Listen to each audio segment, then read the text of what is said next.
നമസ്കാരം, ഞാൻ നിയുക്ത പ്രവീൺ. തീയിൽ കുരുത്തത് വെയിലത്ത് വാടില്ല. നിങ്ങൾക്ക് ഈ ചൊല്ല് ഓർമ്മയുണ്ടോ? ഈ ചൊല്ല് അന്വർത്ഥമാക്കുന്ന രീതിയിൽ വിമർശനങ്ങൾക്കെതിരെ ചാട്ടവാറടിയുമായി എത്തിയിരിക്കുകയാണ് Divya S Iyer IAS. Kannur CPM ജില്ലാ സെക്രട്ടറിയായി മുൻ രാജ്യസഭാ MP KK രാഗേഷിനെ തിരഞ്ഞെടുത്ത വാർത്ത നമ്മൾ അറിഞ്ഞതാണ്. പക്ഷേ ഇത് കാരണം ഏറിലായത് ദിവ്യ എസ് അയ്യർ IAS ആണ്.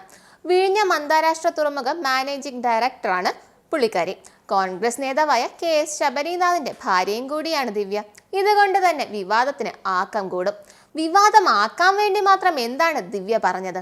കർണന് പോലും അസൂയ തോന്നും വിധമാണ് മുഖ്യമന്ത്രിക്ക് KK രാഗേഷ് കവചം തീർത്തിരിക്കുന്നത് എന്നായിരുന്നു ദിവ്യയുടെ ഇൻസ്റ്റാഗ്രാം പോസ്റ്റ്.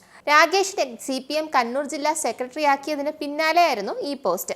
ഇക്കഴിഞ്ഞ 3 വർഷങ്ങൾ അദ്ദേഹത്തിന്റെ ഔദ്യോഗിക ജീവിതം മുന്നിൽ നിന്ന് വീക്ഷിച്ച് എനിക്ക് ഒപ്പിയെടുക്കാൻ സാധിച്ച അനവധി ഗുണങ്ങളുണ്ട്. വിശ്വസ്തതയുടെ ഒരു പാഠപുസ്തകം, കഠിനാധ്വാനത്തിന്റെ ഒരു മഷിക്കൂട്ട് എന്നും ദിവ്യ കുറിച്ചിരുന്നു. മുഖ്യമന്ത്രിയും രാഗേഷും ഒരുമിച്ച് നിൽക്കുന്ന ചിത്രത്തോടൊപ്പമായിരുന്നു അവരുടെ പോസ്റ്റ്. ഈ പോസ്റ്റ് വായിച്ചിട്ട് പ്രത്യേകിച്ച് എനിക്കൊന്നും തോന്നിയില്ല. കാരണം രാഗേഷ് അവരുടെ സുഹൃത്താണ് എന്നുള്ള കാര്യം അവരുടെ വരികളിൽ നിന്ന് വ്യക്തമാണ്. ഒരു സുഹൃത്തിന് പാർട്ടിയിൽ നല്ലൊരു സ്ഥാനം ലഭിച്ചപ്പോൾ അഭിനന്ദനം നൽകുന്നു. അതിൽ കോൺഗ്രസുകാർ എന്തിനാണ് ഇത്രയും വിവാദമുണ്ടാക്കുന്നതെന്ന കാര്യം മനസ്സിലാകുന്നില്ല. AKG സെന്ററിൽ നിന്നല്ല ദിവ്യ എസ് അയ്യർ ശമ്പളം വാങ്ങുന്നത് എന്നടക്കമുള്ള വിമർശനങ്ങളാണ് യൂത്ത് കോൺഗ്രസ് നേതാക്കൾ അവർക്കെതിരെ പുറപ്പെടുവിച്ചിരിക്കുന്നത്. ഒരു സുഹൃത്തിനെ കുറിച്ച് നല്ലത് പറയാൻ പാടില്ലെന്ന് എവിടെയാണ്, ഏത് ഭരണഘടനയിലാണ് പറഞ്ഞിട്ടുള്ളത്? അതിൽ AKG സെന്ററിൽ നിന്ന് ശമ്പളം കിട്ടുന്നുണ്ടോ എന്നൊക്കെ ചോദിക്കേണ്ട കാര്യം എന്താണ്? എന്നാൽ വിമർശനങ്ങൾക്ക് തക്ക മറുപടിയാണ് ദിവ്യ കൊടുത്തിരിക്കുന്നത്. നമുക്ക് ദിവ്യ എന്താണ് പറഞ്ഞതെന്ന് നോക്കാം.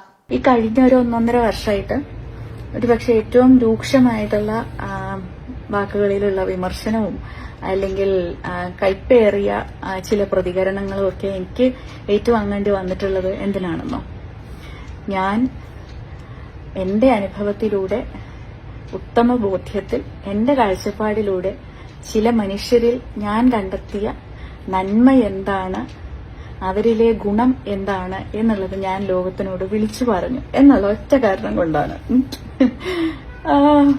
എത്ര വിചിത്രമായ ലോകമാണെന്ന് എനിക്ക് ചിലപ്പോ ചിന്തിക്കേണ്ടി വരുന്നുണ്ട്. നന്മയുള്ളവരെ കുറിച്ച് 4 ആളോട് പറയാൻ പ്രയാസം വേണ്ടെന്നും കഴിഞ്ഞ 1.5 വർഷമായി ഏറ്റവും രൂക്ഷമായ വാക്കുകളുള്ള വിമർശനവും കൈപ്പേറിയ ചില പ്രതികരണങ്ങളുമൊക്കെ എനിക്ക് ഏറ്റുവാങ്ങേണ്ടി വന്നിട്ടുള്ളത് ഇങ്ങനെ പറഞ്ഞതുകൊണ്ടാണെന്നുമാണ് ദിവ്യ വ്യക്തമാക്കുന്നത്.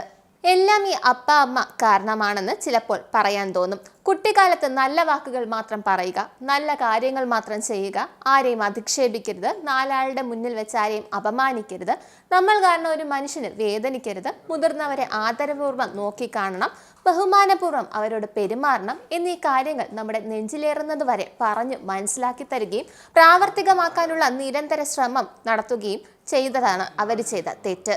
അതുകൊണ്ട് തന്നെ ഇപ്പോഴും ആത്മാർത്ഥമായി അത് പ്രവർത്തിക്കാൻ ഞാൻ ശ്രമിക്കുന്നുണ്ട് എന്നാണ് എൻ്റെ വിശ്വാസം. നമ്മളാരും എല്ലാം തികഞ്ഞവരും നിറഞ്ഞവരുമല്ല. നമുക്ക് ചുറ്റുമുള്ള വ്യക്തികളിൽ എല്ലാവരിലും നന്മയുടെ വെളിച്ചമുണ്ടാകും. നമുക്ക് പഠിക്കാവുന്ന ഒരുപാട് ഗുണങ്ങൾ അവരിലൊക്കെ ഉണ്ടായിരിക്കും. അതൊക്കെ കണ്ടെത്തുക എന്നത് വലിയ പ്രയാസമേറിയ കാര്യമല്ല.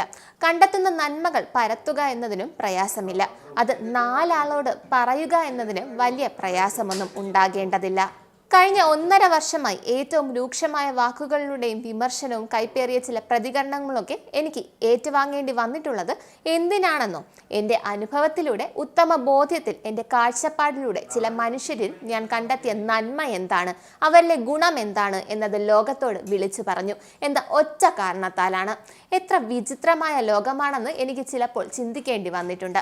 ഇതായിരുന്നു ദിവ്യയുടെ മറുപടി. ഇനി വാ തുറക്കൂ കോൺഗ്രസ്സുകാരെ, വാ തുറക്കൂ. അടഞ്ഞു അല്ലേ? അല്ല, ദിവ്യ വാ അടപ്പിച്ചു എന്ന് പറയുന്നതായിരിക്കും ശരി. നന്ദി, നമസ്കാരം. നിങ്ങൾക്കും ആനന്ദ മീഡിയയുടെ പ്രേക്ഷകരിൽ ഒരാളാകണ്ടേ? യൂറോപ്പിലും US-ലും ആഫ്രിക്കയിലും അടക്കം പ്രവാസികൾ ഉള്ളയിടങ്ങളിലൊക്കെ ജനപ്രിയ ചാനലുമായി ആനന്ദ് മീഡിയ ഒപ്പമുണ്ട്. ഏഷ്യാനെറ്റ് ഫ്ലവേഴ്സ് അടക്കം നിങ്ങളുടെ വിരൽത്തുമ്പിലെത്തും. ആദ്യം റോക്കു ബോക്സ് സ്വന്തമാക്കുക. അതിൽ നിന്നും ആനന്ദ് മീഡിയ ആപ്ലിക്കേഷൻ ഡൗൺലോഡ് ചെയ്യുക, ഇൻസ്റ്റാൾ ചെയ്യുക. എന്നിട്ട് 02085866511 എന്ന നമ്പറിൽ ഞങ്ങളുടെ കസ്റ്റമർ കെയറിൽ ബന്ധപ്പെടുക. അല്ലെങ്കിൽ +91 735 660 3747 എന്ന നമ്പറിൽ വാട്സപ്പ് ചെയ്യുക. ആനന്ദ് മീഡിയയുടെ സേവനങ്ങൾ സ്വന്തമാക്കുക. മറ്റു ചാനലുകൾക്കൊപ്പം ആനന്ദ് TVയും എൻജോയ് ചെയ്യുക.